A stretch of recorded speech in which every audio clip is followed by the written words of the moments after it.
What's up to my furry friends on YouTube? Today I want to show you how to log out of your Discord account. I'm on mobile Discord, but it is a very similar process for desktop Discord as well. It's just going to change up a few different steps.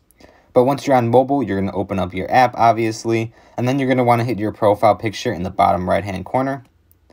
It's going to take you to this menu here where it's sort of like a settings menu.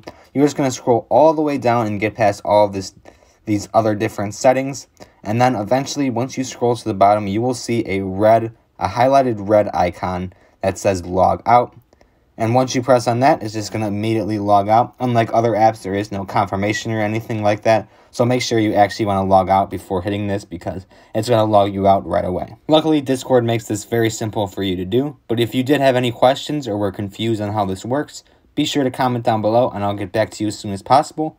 But if you found this helpful, like and subscribe, and thanks for watching.